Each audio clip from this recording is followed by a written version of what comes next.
Well, after the mayhem that we had on stage 8 with 30 riders up the road finally neutralised, would a breakaway make it up the road? Going all in, as you will, ahead of the rest day.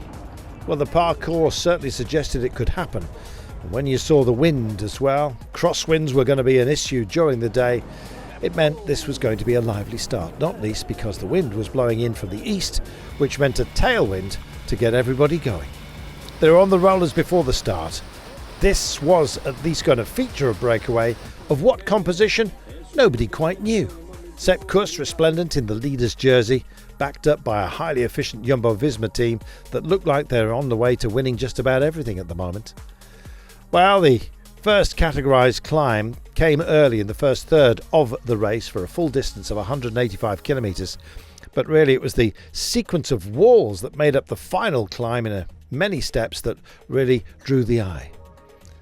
So the breakaways were each neutralised again and again, and almost by accident Jumbo-Visma found themselves accidentally up front with 6 riders towards the fore, along with Remco Evenepoel and Catania from Soudal Quickstep.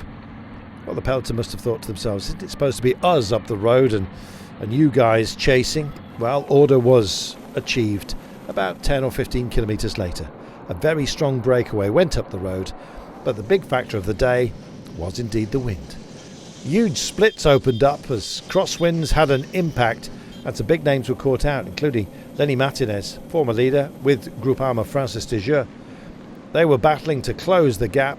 Bora-hansgrohe joining forces with Jumbo-Visma, not chasing down their own man Lennard Kamna, who was up front, but trying to get a margin for Alexander Vlasov in the overall standings.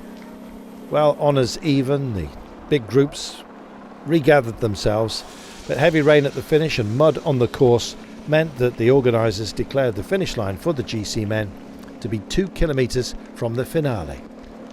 So less stress perhaps, and then less importance in catching the breakaway. With those bonus seconds disappearing up the road, it was down to these men to decide who would get there first. Stage win up for grabs then for those at the head of the road, and 5 minutes now further back it was all about the GC running for kilometre 2 to go.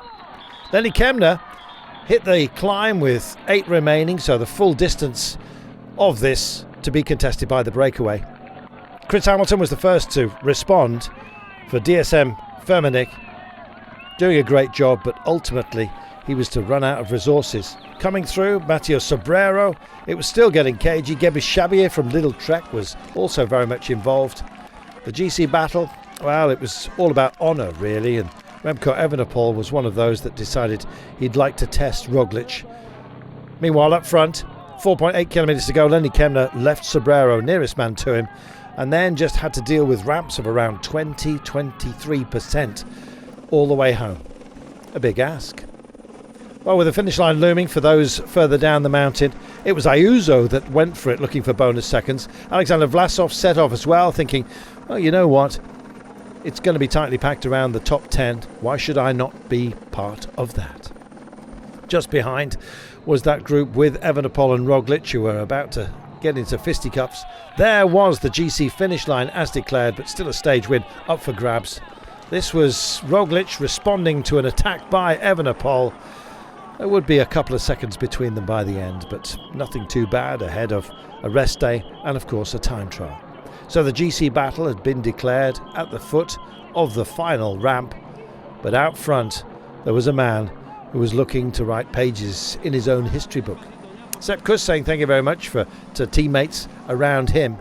Kamna was pushing on, already a stage winner in the Giro D'Italia and the Tour de France. He puts this in his back pocket as well. The full set belongs to the young German, and how delighted was he. Coming home second, Matteo Sobrero, but there were some big gaps even amongst the breakaway. The heat was out of the GC battle, and they rolled in with smiles upon their faces. None broader, though, than that on the visage of Lennard Kamna. He'd done it. Full set of stage wins, one in each of the Grand Tours, and possibly more to come from this man who regards himself as a breakaway king. Well, all the others came home through the clouds, through the mud, and indeed got the applause that they duly deserve. Sepp Kuss is our leader, holds the same margin as the start of the day, going into the rest day, and of course that run around Valladolid and the time trial. How will Sepp Kuss stand up? Well, he says he's going to give it his best go. Valladolid, big transfer to get there, and we're just hoping the rain stays away. It's quite a technical circuit in places, plenty of 90-degree turns along the way, and 25.8 kilometres to be dealt with. First though, the very important duty of having a break before the hostilities begin in this magnificent tour.